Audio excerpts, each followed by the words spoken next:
गुजरात में कॉलेज की एक छात्रा के साथ 16 महीनों तक दरिंदगी की एक कहानी।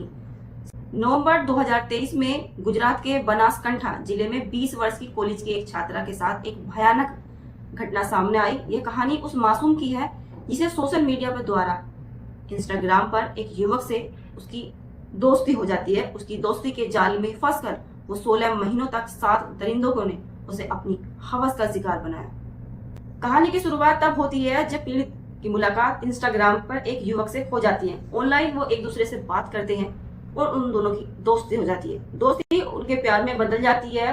नवंबर 2023 में उन दोनों ने मिलने का एक निर्णय लिया कि लड़का है और जो लड़की है वो एक दिन अपने निर्णय लेते हैं कि ये दोनों एक दूसरे से मुलाकात करेंगे, क्योंकि सोशल मीडिया पर काफी टाइम से बात करते थे और एक दिन ये मिलने के लिए पहुंच जाते हैं। मिलने के बाद वो दोनों निर्णय लेते हैं, दोनों ही बातचीत करते हैं और बातचीत करने के दौरान लड़का कहता है लड़की से कि चलो कुछ खा लेते हैं। वो जाता है एक रेस्टोरेंट में, वो जाते हैं, एक टेबल बुक करते हैं और वहां पर जाकर वो लोग बैठ जाते हैं और कुछ अपना खाने के लिए ऑर्डर कर देते हैं। जैसे ही खाना आता है तो वो खाने लगते हैं, क्योंकि उन दोनों की जो दोस्ती है वो बहुत गहरी हो जाती है और वो एक दूसरे के करीब होते हैं और वो एक दूसरे को अपने हाथों से खाना खिलाना चालू कर देते हैं। लेकिन लड़का जो था बहुत ही शातिर था, उसके दिमाग में पहले से ही आपराधिक सोच थी उसकी, तो कुछ जो खाना है खिलाते टाइम वो उसके कपड़ों पर गिरा देता है।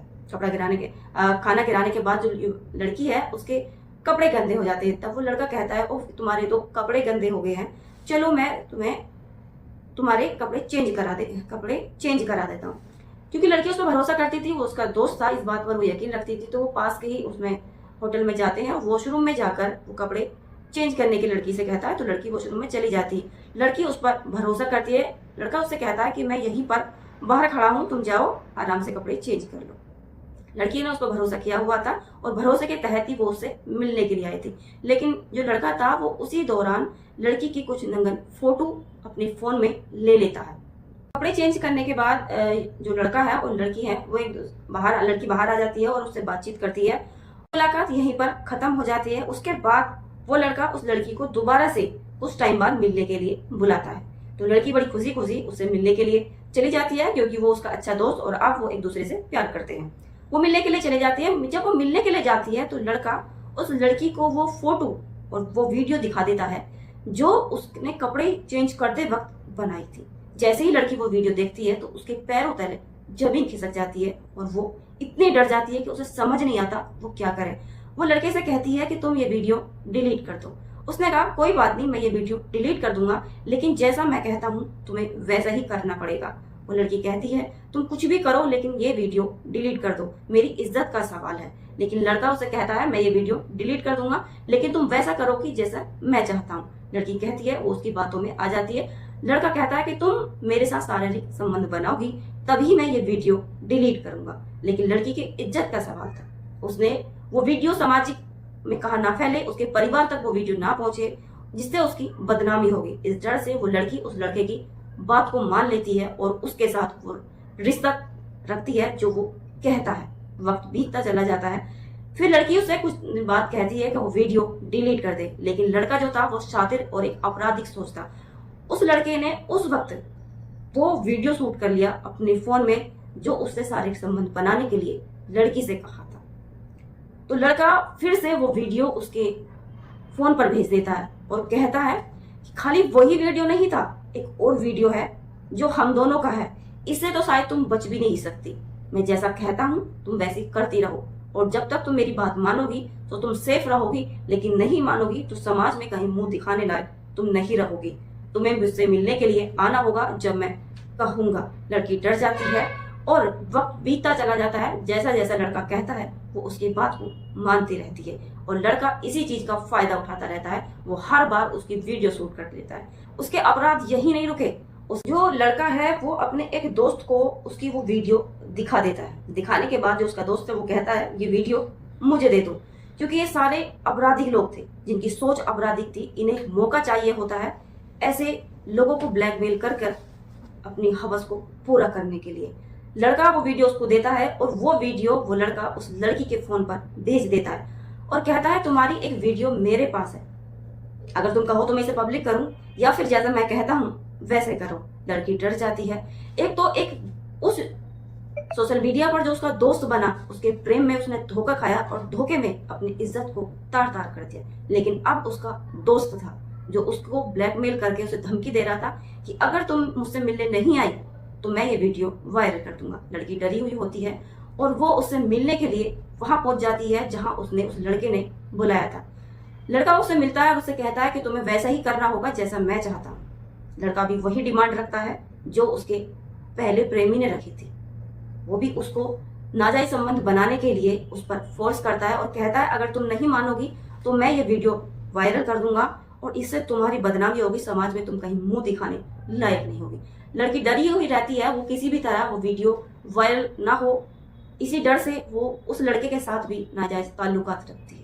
रखने के बाद वो भी लड़का उस वीडियो को शूट कर लेता है। यानी कि ये पूरा घिनौना जो काम था ये प्लान के तहत चलता है। ये सिलसिला यही नहीं रुकता, वो एक दूसरे दोस्त के साथ करता है। फिर वही दोस्त तीसरा युवक के पास वो वीडियो भेजता है, तीसरा युवक भी ऐसे करता है। ये सिलसिला चलते चलते ये वीडियो 7 लोगों तक पहुंचता है और 7 लोग उस लड़की का शोषण करते हैं। लगातार ये एक दिन नहीं हुआ, जगह बदलती जाती है लेकिन लड़की वही रहती है, उसकी किस्मत नहीं बदलती। और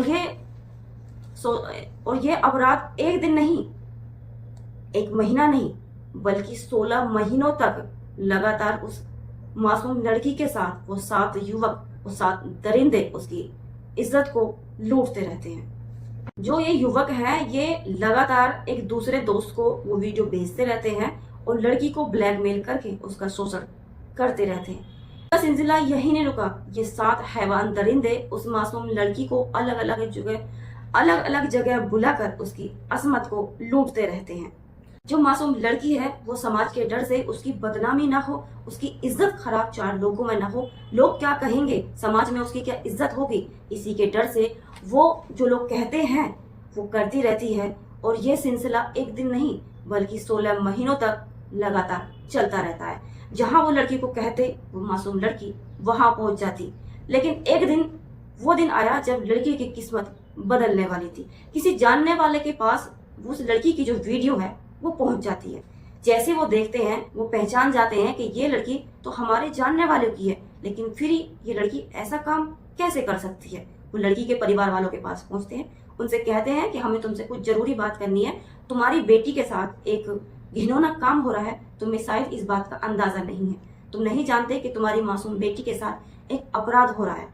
जब परिवार वाले ये बात सुनते हैं तो वो डर जाते हैं, लेकिन जब वो युवक उनसे बताता है कि ये वीडियो देखिए कि आपकी बेटी की वीडियो है जिसमें ऐसा अपराध उसके साथ हो रहा है। परिवार वाले जो थे वो काफी दिन से अपनी बेटी को देख रहे थे कि वो हमेशा चुप रहती थी, ना किसी से कुछ कहती थी ना बोलती थी। परिवार वालों ने उसे काफी बार बात करने की कोशिश करी कि आखिर बेटा क्या बात है, तुम इतनी चुप क्यों रहती हो, क्या तुम्हें कोई परेशानी है कॉलेज में, रास्ते बीच में, या कोई ऐसा है जो तुम्हें परेशान कर रहा है जिसकी वजह से तुम इतनी उदास हो चुकी हो। लेकिन लड़की उस बार कह देती कि नहीं मैं ठीक हूँ, बस थोड़ी सी ऐसे ही मैं चुप रहती हूँ, पढ़ाई का प्रेशर है, ये कह के वो बात को टाल देती थी। लेकिन वो अंदर ही अंदर घुटती रहती थी और आए दिन डरी सहमी रहती थी कब उन हैवान दरिंदों का फोन आ जाए। जब हर बार वो लड़की टाल देती थी कि नहीं वो ठीक है, बस पढ़ाई का थोड़ा प्रेशर है, इस वजह से वो परेशान रहती है, लेकिन वो ठीक है। लेकिन जब वीडियो परिवार के सामने आता है तो परिवार वाले अपनी बेटी को बुलाते हैं, उससे प्यार से बात करते हैं और उस वीडियो से उसको दिखाकर पूछते हैं कि आखिर ऐसा क्या हुआ जो ऐसा अपराध तुम्हारे साथ हुआ। बेटी हम तुम्हारे साथ हैं, बस तुम ये बताओ कि ये हैवान दरिंदे कौन है जिन्होंने ऐसा अपराध तुम्हारे साथ किया है। वो अपनी बेटी को विश्वास दिलाते हैं कि वो उन हैवान दरिंदों को उनको सजा दिलाएंगे और उसके साथ हुए अत्याचारों में उसको इंसाफ दिलाएंगे और वो उसका साथ देंगे। हर हाल में हर वक्त वो अपनी बेटी को विश्वास दिलाते हैं। जब पीड़िता को जब यकीन हो गया कि उसके माँ बाप उसका हर हाल में साथ देंगे और उन हैवान दरिंदों को सजा दिलाएंगे जिसकी वजह से वो 16 महीनों तक उनका शिकार हुई है, तो पीड़िता के ऊपर जो बीती उसकी सारी कहानी वो अपने परिवार को सुना देती है। तो परिवार वाले बेटी की सारी पीड़ा आप बीती कहानी सुनकर थाने पहुंचते हैं। 11 मार्च 2025 को पीड़िता ने बनासकांठा जिला के पालनपुर थाने में 7 आरोपियों के खिलाफ मामला दर्ज कराया। पुलिस ने तुरंत कार्रवाई करते हुए जांच शुरू की और आरोपियों की तलाश में जुट गई।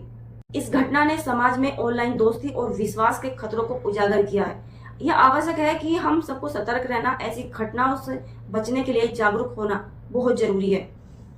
अगर कोई आपका जानने वाला ऐसी ही किसी ब्लैकमेलिंग में या फिर ऐसी अपराध उसके साथ हो रहा है तो वो डरे नहीं, बल्कि अपने डर पे काबू पाए और उसका साथ दे और अपने नजदीकी पुलिस थाने में जाकर उन अपराधियों के खिलाफ FIR दर्ज कराए और उन अपराधियों को पकड़ने के लिए अपनी एकजुट होकर आवाज उठाए।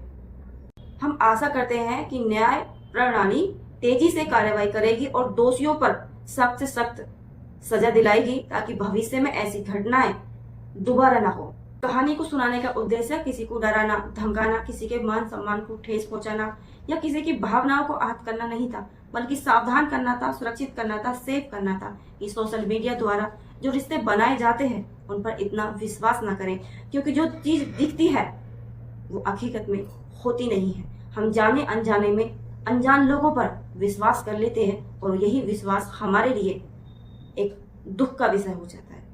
इसलिए कभी भी सोशल मीडिया द्वारा या ऐसे व्यक्तियों पर भरोसा ना करें जिनके बारे में आप नहीं जानते। ऐसी घटनाएं सुनने के लिए हमारे चैनल को सब्सक्राइब करें और इस वीडियो को ज्यादा से ज्यादा शेयर करें, ताकि लोगों में जागरूकता फैले।